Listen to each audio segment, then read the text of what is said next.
Audio book वाङ्मय 66 युग निर्माण योजना दर्शन स्वरूप व कार्यक्रम चैप्टर 3 पार्ट 6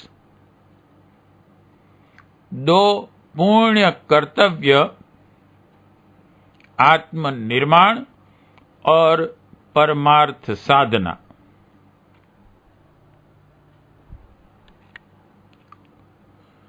युग निर्माण के नैतिक एवं सांस्कृतिक पुनरुत्थान के लिए कार्य करने का अपने परिवार ने जो शपथ पूर्वक व्रत लिया है, उसे क्रियान्वित करने के लिए जो कार्यक्रम बनाया गया है, उसकी रूपरेखा इस प्रकार है। इस योजना को नींव के पत्थर की तरह संस्था के व्रतधारी सदस्य प्रधान आधार बनेंगे। इन्हीं के ऊपर यह सारी योजना निर्भर रहेगी।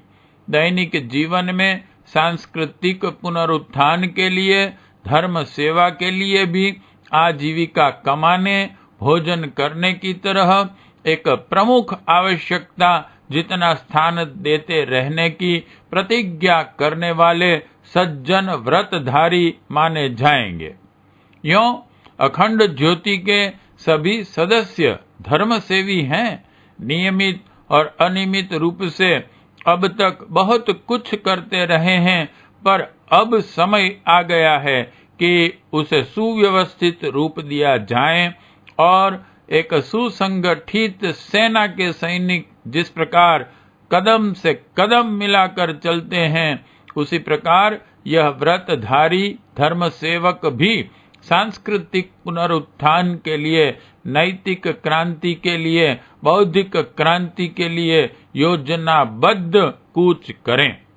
इसलिए जिनमें समुचित उत्साह एवं भावनाएं हैं, उन्हें व्रतधारी की प्रतिज्ञा निभानी ही चाहिए। बसंत से नया वर्ष इस मिशन का आरंभ होता है। परिवार के सक्रिय कार्यकर्ताओं की सेना की हलचलें भी शुभ मुहूर्त में आरंभ हो जानी चाहिए। गायत्री परिवार की शाखाओं में अब तक न्यूनतम एक माला जप की प्रतिज्ञा करने वाले साधारण सदस्य ही बने हैं। अब उनमें से जिनमें जीवंत हैं, उन्हें व्रतधारी सक्रिय सदस्य भी बनाया जाना चाहिए। शाखाओं के जो सक्रिय सदस्य हैं, वे तो अनिवार्य रूप से व्रतधारी बने। साधारण सदस्यों में से प्रत्येक को इसके लिए समझाया जाए, प्रोत्साहित किया जाए और दबाया जाए। निर्जीव 100 सदस्यों की अपेक्षा सजीव, सक्रिय, लगन और निष्ठा वाले 2 सदस्य अधिक काम के सिद्ध होते हैं। अब अपना सारा परिवार मत डालना है और उसमें से क्रियाशील व्यक्तियों का एक संगठन बना लेना है। यह कार्य बिना विलंब, ढील और संकोच किए अब आरंभ कर दिया जाना चाहिए। जिनके पास अखंड ज्योति पहुंचती हैं, वे इन्हीं पंक्तियों को व्रतधारी बनने का आमंत्रण समझे, साथ ही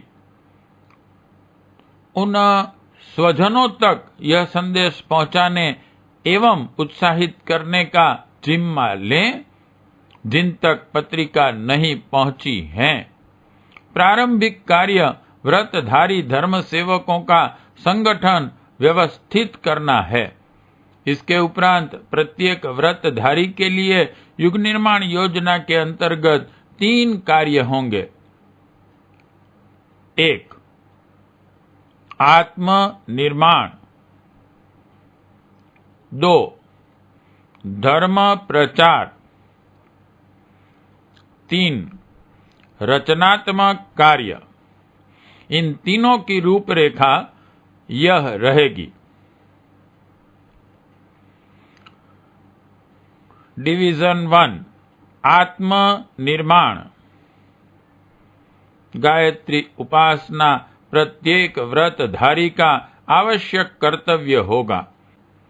मन में आस्तिकता की भावनाएं स्थिर रखने, आत्मा की अमरता, पुनर्जन्म एवं कर्म फल के तत्व ज्ञान पर विश्वास करना ही नैतिक जीवन का प्रमुख दर्शन शास्त्र एवं तत्व ज्ञान है। यह आस्था आस्तिकता के आधार पर ही संभव है। भारतीय समाज की उपासनात्मक एकता का माध्यम वेद माता गायत्री ही बन सकती है। कोई व्यक्ति अपनी पूजा में अन्य कोई प्रकार, देवता या विधान अपनाता है तो इसमें आपत्ति नहीं, पर गायत्री मंत्र को कम से कम 108 बार एक माला जप करना हमारा नित्य कर्म होना चाहिए। यदि किसी दिन भूल जाए तो उसकी पूर्ति अगले दिन कर ली जाए। गायत्री जप एक निश्चित धर्म कर्तव्य प्रत्येक व्रतधारी का रहे। एक डायरी या विवरण पुस्तिका प्रत्येक व्रतधारी अपने पास रखेगा और उसमें 3 बातों का दैनिक लेखा खोजा रखेगा। 1. गुण, 2. कर्म, 3. स्वभाव। गुण के अंतर्गत योग्यता, क्षमता, शक्ति, सामर्थ्य, कला, चतुरता, निपुणता आदि की गणना होगी। सद्गुणों में स्वास्थ्य, शिक्षा आदि भौतिक शक्तियों को बढ़ाने के आंतरिक आध्यात्मिक गुण, सच्चाई, ईमानदारी, आस्तिकता, संयम, तप, त्याग, ब्रह्मचर्य, अपरिग्रह, सेवा भावना, आत्मीयता, करुणा, मैत्री आदि गुण आते हैं। इन्हें बढ़ाया जाना चाहिए। कर्म के अंतर्गत अपना शारीरिक, मानसिक, पारिवारिक, सामाजिक एवं धार्मिक कर्तव्यों के पालन को गिना जाता है। 1. भगवान ने यह शरीर एक किराए के मकान की तरह दिया है। इसे दीर्घजीवी और स्वस्थ रखने के लिए जिस नियमबद्धता की आवश्यकता है उसका पूरा ध्यान रखा जाए। आमतौर से आहार विहार का असंयम ही स्वास्थ्य नाश का कारण होता है। इससे बचा जाए। 2. मानसिक कर्तव्यों में ज्ञान यज्ञ के लिए स्वाध्याय और सत्संग आवश्यक है। जीवन की गुत्थियों को सुलझाने में देश, काल, पात्र का ध्यान रखते हुए जीवन की गुत्थियों को, समस्याओं को सुलझाने में जो साहित्य सहयोगी सिद्ध हो सके वही स्वाध्याय के योग्य हैं। सत्संग भी वही जो जीवन के सर्वांगीण विकास में व्यावहारिक मार्गदर्शन करें। आजकल पौराणिक कथा ग्रंथों को रोज रोज पाठ करते रहना स्वाध्याय माना जाता है और आज से लाखों वर्ष पूर्व की परिस्थितियों के अनुरूप वे बातें जो अब असामाजिक हो गई हैं बताते रहने वाले अवघड़ बाबा जियों की बातें सत्य बचन महाराज कहते हुए सुनते रहना सत्संग माना जाता है। स्वाध्याय और सत्संग की इस प्रकार लकीर पीट लेने से नहीं, वरन वैचारिकता एवं विवेक के आधार पर जीवन निर्माण के मूल आधारों को समझने में सहायता करने वाले स्वाध्याय और सत्संग के अवसर तलाश करना मानसिक विकास के सत्कर्म के अवसर तलाश करना हो सकता है। 3. पारिवारिक जिम्मेदारी में केवल उदर पोषण की व्यवस्था ही नहीं है, वरन प्रत्येक परिजन के चतुर्मुखी विकास में सहायता करना, उसे आवश्यक स्नेह, सुविधा एवं सलाह देना भी आवश्यक है। व्रतधारी अपने परिवार के प्रति सब प्रकार के कर्तव्य करने का प्रयत्न करेगा। समाज को अधिक सदाचारी, सद्गुणी, समृद्ध, सुशिक्षित एवं सुखी बनाने के लिए प्रयत्न करने, दूसरों के साथ नागरिकता, सज्जनता, शिष्टाचार एवं मानवता के आदर्शों के अनुरूप व्यवहार करना हमारा सामाजिक सत्कर्म है। 4. धार्मिक कर्तव्यों में आत्मनिर्माण के आधारों को बढ़ाना, आत्मा को अधिकाधिक पवित्र बनाते चलना तथा समाज सेवा के लिए, लोक हित के लिए, सत्प्रवृत्तियां बढ़ाने के लिए अपने समय, शक्ति, भावना एवं धन का अनुदान देते रहना, यह 2 ही बातें आती हैं। ईश्वर उपासना का उद्देश्य इन 2 लाभों के लिए ही नहीं, प्रभु की प्रसन्नता, उनकी प्रसन्नता करते रहने से नहीं, इन आध्यात्मिक आधारों को पुष्ट करने से ही उपलब्ध हो सकना संभव है। इन चारों कर्तव्यों को ध्यान में रखकर जीने की गतिविधि निर्धारित करने से सत्कर्म का प्रयोजन पूरा होता है।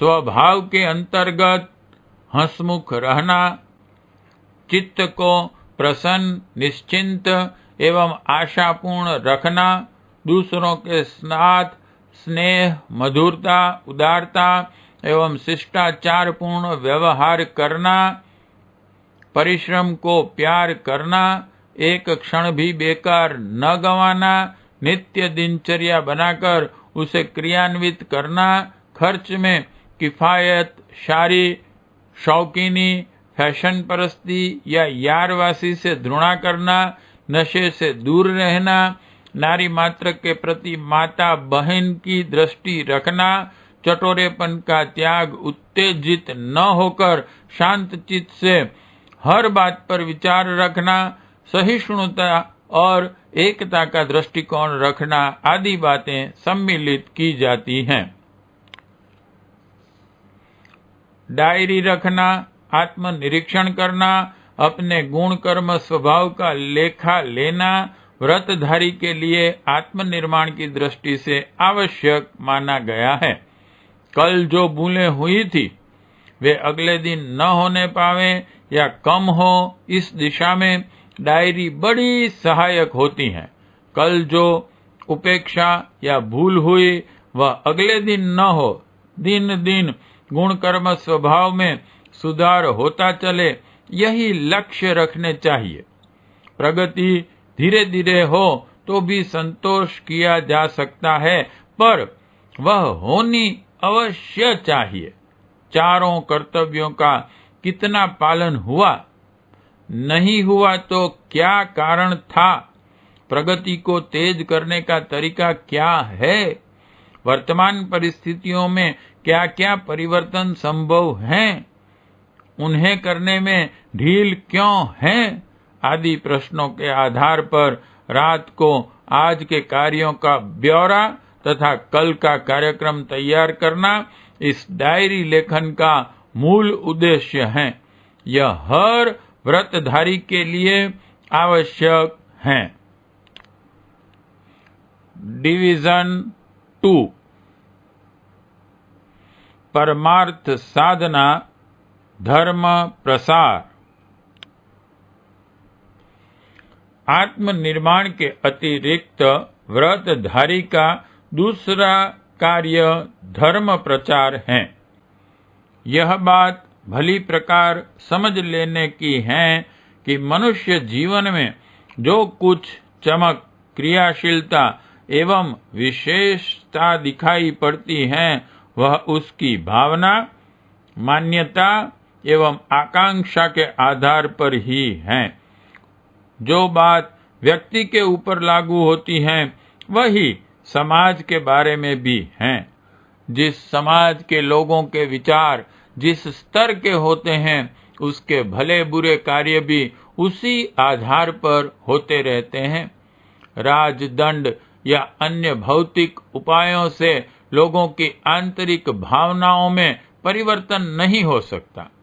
समाज सुधार के अन्य प्रयत्न भी रक्त विकार के रोगी की फुंसियों पर मरहम लगाने के चिकित्सा करने जैसे ही हैं।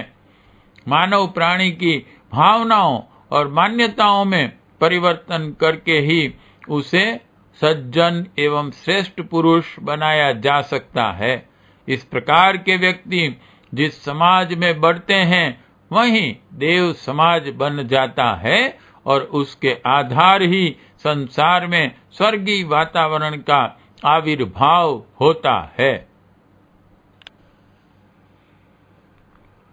विचारों की शक्ति प्रचंड है। जिस समय जो विचार प्रबल हो जाते हैं उस समय उसी प्रकार का युग बनने लगता है। युग निर्माण का हमारा संकल्प एक ही प्रकार से पूर्ण होगा कि हम जनता के विचार स्तर में परिवर्तन करें, उसकी भावनाओं एवं मान्यताओं में सुधार करें। जिस प्रकार के कार्यों और प्रवृत्तियों का बाहुल्य हम संसार में देखना चाहते हैं उस प्रकार की मान्यताओं के भावना क्षेत्र में प्रविष्ट एवं प्रतिष्ठापित करने का कार्य हमें पूरी शक्ति से करना पड़ेगा। विचार बीज हैं और कार्य उसके फल। किसान की बीज बोने की प्रक्रिया ही कालांतर में धान्य राशि के रूप में प्रकट होती है। संसार को फलता फूलता सुखी और संतुष्ट देखना हो तो उसका एकमात्र उपाय यही है कि जनता को धार्मिक विचार अधिकाधिक मात्रा में दिए जाएं। यह विचार बोने की प्रक्रिया एक चतुर किसान की तरह ही होनी चाहिए, जो एक दिन बीज बोकर ही निश्चिंत नहीं हो जाता, वरन अपने खेतों में रोज रोज खाद, पानी, निराई, गुड़ाई, रखवाली आदि की क्रियाएं करता ही रहता है। प्रत्येक युग निर्माता की यह प्रतिज्ञा है कि वह संसार में धार्मिकता, नैतिकता एवं मानवता की स्थापना करेगा। इस प्रतिज्ञा की पूर्ति का प्रधान उपाय यही है कि अधिकाधिक क्षेत्र में सद्विचारों की खेती करें और सुख शांति की फसल उपजावें। जन संपर्क स्थापित करके लोगों को अच्छे मार्ग पर चलने की सलाह एवं प्रेरणा देना धर्म प्रचार है। प्राचीन काल में धर्म फेरी एवं पैदल तीर्थ यात्रा इसी उद्देश्य की पूर्ति के लिए की जाती थी। किसी के द्वार पर हम क्यों जावें? बिना पूछे कोई सलाह क्यों दें? किसी से अनुनय विनय करके अपने बड़प्पन को हम क्यों कम करें? जैसे अहंकार पूर्ण प्रतिरोध भाव लोगों के मन में उठते रहते हैं। कई बड़े दब्बू, डरपोक, संकोची एवं हीन भावनाओं से ग्रस्त होते हैं। वे दूसरों के सामने पड़ने में या किसी के सामने जबान खोलने में झिझकते हैं। यह दोनों ही दुर्बलता व्यर्थ की हैं। इन्हें छोड़ना ही उचित है। किसी से जब हम कोई स्वार्थ साधन करने, अपने लिए सहायता मांगने नहीं जा रहे हैं तो इसमें सम्मान को आघात कहाँ आता है? कोई उपेक्षा या उपहास करें तो भी दुखी होने की कोई बात नहीं। 20 आदमियों से श्रेष्ठ बात करने पर यदि 2 भी अभिरुचि लेने लगे तो इसमें हानि क्या हुई? लाभ ही रहा। किसी को धर्म मार्ग पर चला देने, सन्मार्ग पर प्रवृत्त कर देने से बढ़कर उसका उपकार और कुछ नहीं हो सकता। कुछ धन या वस्तु देकर किसी का कुछ देर के लिए ही भला हो सकता है, पर जीवन की दिशा मोड़ दी गई तो उसका सर्वतोमुखी कल्याण ही हो गया, उसका कुल तर गया। ऐसा पुण्य ही सच्चा पुण्य है। धर्म प्रचार को, ज्ञान दान को संसार का सबसे बड़ा पुण्य माना गया है। युग निर्माण के प्रत्येक व्रतधारी सदस्य के लिए इस पुण्य प्रक्रिया को जीवन भर अपनाए रहना एक परम पुनीत धर्म कर्तव्य की तरह आवश्यक है। पार्ट 6 समाप्त।